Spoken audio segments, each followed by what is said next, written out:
अरे, इस bed number 5 का मरीज कहाँ गया? मैं तो इस लड़के से तंग आ गई हूँ। जब भी मैं ड्यूटी पर आती हूँ कभी बेड पर नहीं मिलता। नर्स काफ़ी गुस्से में बोली। आंटी, मैं अभी ढूंढ कर लाती हूँ। एक प्यारी सी आवाज़ ने नर्स का सारा गुस्सा ठंडा कर दिया। जब उन्होंने पीछे की तरफ देखा तो बेड नंबर 6 के मरीज की बेटी आलिया खड़ी थी। आलिया ने बाहर आकर देखा, फिर पूरा अस्पताल छान मारा, पर उसे वह कहीं दिखाई नहीं दिया और थक हार कर वापस जा रही थी कि उसकी नज़र बगल की कैंटीन पर गई तो देखा कि वह जनाब तो वहाँ आराम फरमा रहे थे और गर्मा गर्म समोसे खा रहे थे। आलिया उसके पास गई और धीरे से बोली, आपको नर्स बुला रही है। उसने पीछे घूमकर देखा। सफ़ेद कुर्ता सलवार, नीला दुपट्टा लिए सांवली मगर तीखे नए नक्श वाली लड़की खड़ी थी। उसने अपने बालों की लंबी चोटी बनाई हुई थी, माथे पर बिंदी, आंखों में भरा पूरा काजल, हाथों में रंग बिरंगी चूड़ियों की खनखन। वह बड़े ही शाराना अंदाज में बोला, अरे छोड़िए ये नर्स वर्स की बातें, आपको देखकर तो मेरे जहन में बस यही ख्याल आया है। माशाअल्लाह, आप भी ना। कहते हुए आलिया वहाँ से शर्मा कर भाग आई और सीधे बाथरूम में जाकर आईने के सामने दोनों हाथों से अपना चेहरा ढक लिया। फिर हाथों को मलते हुए अपने चेहरे को साफ किया और बालों को करीने से संवारते हुए बाहर आ गई। तब तक वह मरीज जिसका नाम नील था वह भी वापस आ चुका था। आलिया घबराकर दूसरी तरफ मुंह कर बैठ गई। नील ने देखा कि आलिया किसी भी तरह की बात करने को तैयार नहीं है तो उसने सोचा कि क्यों न पहले उसकी मम्मी से बात की जाए। आलिया की माँ को टाइफाइड हुआ था जिससे उन्हें अस्पताल भर्ती होना पड़ा था और नील को बुखार था, पर काफ़ी दिनों से न उतरने के चलते उसकी माँ ने उसे भी दाखिल करा दिया था। परसों ही दोनों को अस्पताल से छुट्टी मिलनी थी, पर तब तक नील और आलिया अच्छे दोस्त बन चुके थे। आलिया 11वीं जमात की छात्रा थी और नील 12वीं जमात में पढ़ता था। दोनों के स्कूल भी आमने सामने थे। नील ने आलिया के घर का भी पता लगा लिया था। एक दिन स्कूल से बाहर आते समय दोनों की मुलाकात हो गई। दोनों ही एक दूसरे को देखकर खुश हुए। उनकी दोस्ती और गहरी होती गई। इसी बीच आलिया कभी कभार नील के घर भी जाने लगी, पर वह नील को अपने घर कभी नहीं लेके गई। ऐसे ही 2 साल कब बीत गए पता ही नहीं चला। अब यह दोस्ती इश्क में बदलकर रफ्ता रफ्ता परवान चढ़ने लगी। एक दिन जब आलिया कॉलेज से घर में दाखिल हुई तो उसे देखते ही मम्मी चिल्लाते हुए बोली, तुम्हें बताया था ना कि तुम्हें देखने के लिए कुछ लोग आ रहे हैं, पर तुमने वही किया जो 2 साल से कर रही हो। तुम्हारी सलीमा आपा ठीक ही कह रही थी कि तुम एक लड़के के साथ मुंह उठाए घूमती रहती हो। अम्मी, आप मेरी बात तो सुनो। वह लड़का बहुत अच्छा है, मुझसे बहुत प्यार करता है, एक बार मिल कर तो देखो। वैसे तुम उससे मिल भी चुकी हो। आलिया एक ही सांस में सब कुछ कह गई। वैसे मम्मी, अब्बू कौन होते हैं हमारी निजी ज़िंदगी का फैसला करने वाले? कभी दुख तकलीफ़ में तुम्हारी खैर पूछने आए जो आज इस पर उंगली उठाएंगे? हम मरे या जिए उन्हें कोई फ़र्क पड़ता है क्या? शायद आप भूल गई हो, पर मेरे जहन में वह सब कुछ आज भी है। जब अब्बू नई अम्मी लेकर आए थे तब नई अम्मी ने अब्बू के सामने ही कैसे हमें जलील किया था। इतना ही नहीं, हम सभी को घर से भी बेदखल कर दिया था। तभी सलीमा आपा घर में आई। अरे सलीमा, तुम ही इसको समझाओ, मैं तुम दोनों के लिए जल्दी से चाय बनाकर लाती हूँ। ऐसा कहते हुए अम्मी रसोई घर में चली गई। रसोई घर क्या था, एक बड़े से कमरे को बीच से टाट का पर्दा लगाकर एक तरफ बना लिया गया था तो दूसरी तरफ एक पुराना सा डबल बेड, टूटी अलमारी और अम्मी की शादी का एक पुराना बक्सा रखा था जिसमें अम्मी के कपड़े कम, यादें ज़्यादा बंद थी, मगर सब कुछ रखा बड़े करीने से था। तभी अम्मी चाय और बिस्किट लेकर आ गई और सब चाय का मज़ा लेने लगे। आलिया यादों की गहराइयों में खो गई। वह मुश्किल से 6-7 साल की थी जब अब्बू नई अम्मी लेकर आए थे। वह अपनी बड़ी सी हवेली के बगीचे में खेल रही थी। तभी नई अम्मी घर में दाखिल हुई। उसे समझ नहीं आ रहा था कि ये सब क्या हो रहा है। उसकी अम्मी हर वक्त रोती क्यों रहती है। जब नई अम्मी को बेटा हुआ तो सलीमा आपा और अम्मी को बेदखल कर उस हवेली में नौकरों के रहने वाली जगह पर एक कोना दे दिया गया। अम्मी दिन भर सिलाई कढ़ाई करती और सलीमा आपा भी दूसरों के घर का काम करती, तो भी 2 वक्त की रोटी मुहैया नहीं हो पाती थी। अम्मी 32 साल की उम्र में 52 साल की दिखने लगी थी। ऐसा नहीं था कि अम्मी खूबसूरत नहीं थी, वह हमेशा अब्बू की दीवानगी के किस्से बयां करती रहती थी। सभी ने अम्मी को दूसरे निकाह को कहा, पर अम्मी तैयार नहीं हुई। पर इधर कुछ दिनों से वह काफ़ी परेशान थी। आलिया, ओ आलिया, सलीमा आपा की आवाज़ ने आलिया को यादों से वर्तमान की ओर खींच दिया। ठीक है, उस लड़के को लेकर आना, फिर देखते हैं क्या करना है। लड़के का फ़ोटो दिखा आलिया खुशी से उछल गई और चीख पड़ी।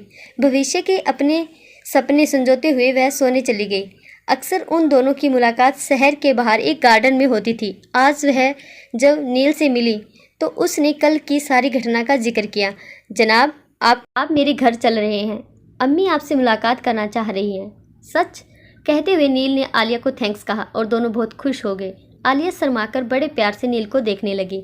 फिर नील की गाड़ी से ही घर पहुंची। नील तो हैरान रह गया। इतनी बड़ी हवेली, सफ़ेद संगमरमर सी नक्काशीदार दीवारें और एक मुगलिया संस्कृत ब्याह करती हरी घास का लॉन। जरूर ये बड़ी हैसियत वालों की हवेली है। नील काफ़ी सुकोचाते हुए अंदर गया। तभी आलिया बोली, नील उधर नहीं, ये अब्बू की हवेली है। मेरा घर उधर कोने में है। पुराने से आलिया को देखते हुए नील उसके पीछे पीछे चल दिया। सामने पुराने से क्वार्टर में आलिया दरवाजे पर टंगी पुरानी सी चटाई हटाकर अंदर नील के साथ दाखिल हुई। नील ने देखा कि वहाँ दो औरतें बैठी थी। उनका परिचय आलिया ने अम्मी और सलीमा आपा कहकर कराया। अम्मी ने नील को देखा। वह उन्हें बड़ा भला लड़का लगा और बड़े प्यार से उसे बैठने के लिए कहा। अम्मी ने कहा, मैं तुम दोनों के लिए चाय बना कर लाती हूँ, तब तक अब्बू और भाईजान भी आते होंगे। अब्बू? अरे आपने उन्हें क्यों बुलाया? मैंने आपसे पहले ही मना किया था। गुस्से से चिल्लाते हुए आलिया अम्मी पर बरस पड़ी। अम्मी भी गुस्से में बोली, चुपचाप बैठो, अब्बू का फैसला ही आखिरी फैसला होगा। आलिया कातर निगाहों से नील को देखने लगी।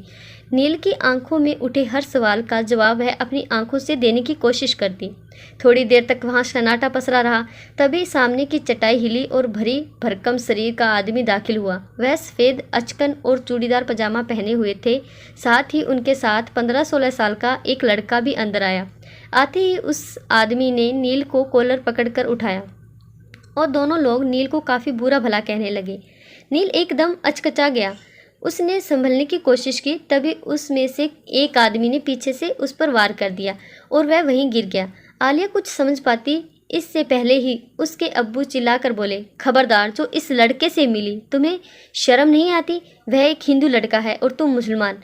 नील की तरफ मुखातिब होकर बोले, आज के बाद आलिया की तरफ आंख उठाकर मत देखना, वरना तुम्हारा और तुम्हारे परिवार का वह हाल करेंगे कि प्यार का सारा भूत उतर जाएगा। नील ने समय की नजाकत को समझते हुए चुपचाप चले जाना ही उचित समझा। अब्बू ने आलिया का हाथ झटकते हुए अम्मी की तरफ धक्का दिया और गरजते हुए बोले, रुकैया, आलिया का ध्यान रखो और देखो अब ये लड़का कभी आलिया से न मिले। इस किस्से को यहीं ख़त्म करो। और ये कहते हुए वह उल्टे पैर वापस चले गए। अब्बू के जाते ही जो आलिया अभी तक तकरीबन बेहोश सी पड़ी थी, तेज़ी से खड़ी हो गई और अम्मी से बोली, अम्मी, ये सब क्या है? आपने इन लोगों को क्यों बुलाया? अरे मुझे तो समझ नहीं आ रहा कि ये इतने सालों में से कभी भी हमारा हाल पूछने नहीं आए। हम मर रहे हैं या जी रहे हैं? पेट भर खाना खाया है कि नहीं? कैसे हम जिंदगी गुजार रहे हैं? दो पैसे कमाने के लिए हमने क्या क्या काम किया है? बोलो नामी, तब ये कहाँ थे जब हमारी ज़िंदगी में चंद खुशियाँ आई तो आ गए बाप का हक जताने। मेरा बस चले तो मैं आज उनका सर फोड़ देती। आलिया, कहते हुए अम्मी ने एक जोरदार चांटा आलिया को रसीद कर दिया और बोली, बहुत हुआ, अपनी हद भूल रही है तू। भूल गई कि उनसे मेरा निकाह ही नहीं हुआ है, दिल का रिश्ता भी है। मैं उनके बारे में एक भी गलत लफ्ज़ सुनना पसंद नहीं करूँगी। कल से तुम्हारा और नील का रास्ता अलग अलग है। आलिया सारी रात रोती रही। उसकी आंखें सूजकर लाल हो गई। सुबह जब अम्मी ने आलिया को इस हाल में देखा तो उन्हें बहुत दुख हुआ। वह उसके बिखरे बालों को समेटने लगी, मगर आलिया ने उनका हाथ झटक दिया। बहरहाल इसी तरह दिन, हफ्ते, महीने बीतने लगे। आलिया और नील की कोई बातचीत तक नहीं हुई।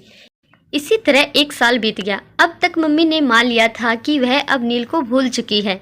उसी दौरान आलिया ने अपनी फैशन डिज़ाइन के काम में काफ़ी तरक्की कर ली थी और घर में अब तक सब नॉर्मल हो गया था। सबने सोचा कि अब तूफान शांत हो चुका है।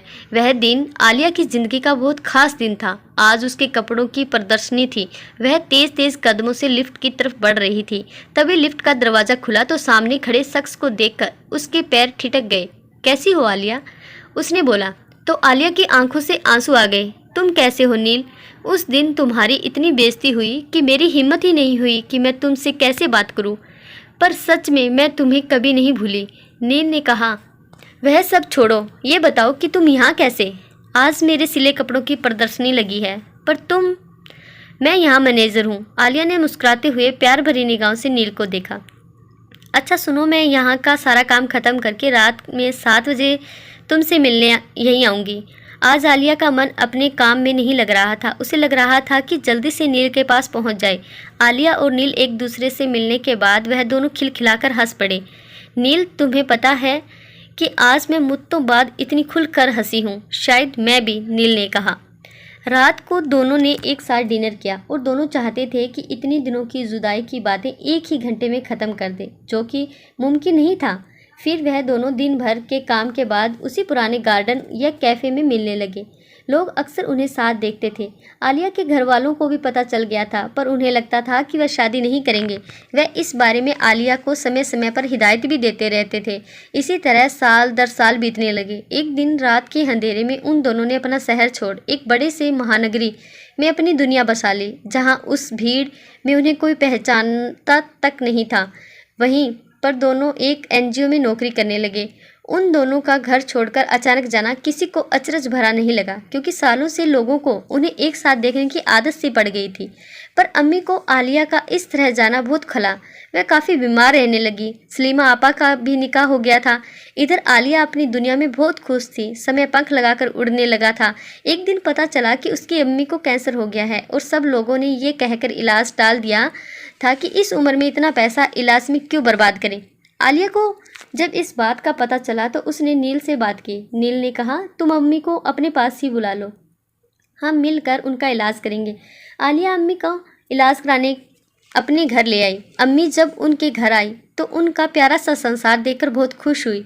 नील ने बड़ी मेहनत कर पैसा जुटाया और उनका इलाज कराया और वह धीरे धीरे ठीक होने लगी।